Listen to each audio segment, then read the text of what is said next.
so. Yeah. I guess so.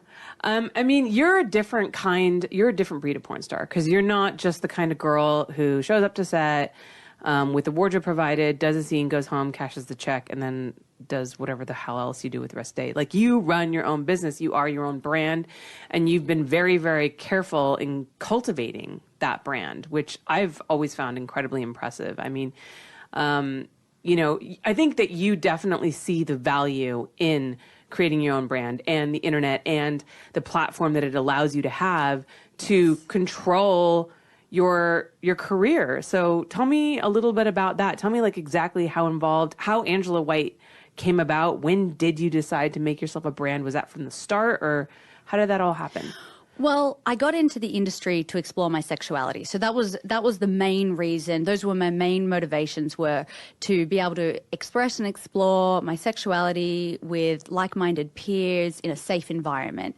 And in the beginning, it was really just that. I just wanted to have sex, and I wanted to have kinky sex, and I wanted to have sex that I couldn't have outside of the porn industry. So I began exploring that with other companies. But what I realized was that I was still portraying what they, like, their idea of sexuality, like the fantasies that they had written. And that was fun. I enjoyed that. But there were fantasies and scenarios that I wanted to play out that I really needed my own company to do. So to be able to really make it my own. Right. Because you were sexual, like, from a young age. Like, in high school, I think I remember reading that you were teased a lot about your sexuality, and that you found that porn was finally a place where you felt at home and you could be comfortable with who you were. Yeah. So I was very sexual from a young age, and I lost my virginity at 14. So I don't know if that might be considered. It's not that funny. Young. It's like, some people might consider that young, but I remember I didn't lose my virginity till I was 16. Yep. And all my friends lost it at 14. So I totally felt like left out. It probably depends on, like, the area you grow up in. I think so. Yeah. As well. Yeah. But that age was really, those were my formative years. So I really came into my own sexuality at that point. I realized that I was very much attracted to both men and women. And so I was criticized a lot. I was criticized for sleeping with a lot of guys, and I was called a slut. And then when I slept with women, I was teased as a lesbian, or in Australia, the slang is lemon. So I had lemons thrown at me. So yeah, that was fun. But you made lemonade out of did. it. That's when right. life gives you lemons, you made lemonade. That's Sorry, right. I couldn't resist. No, please.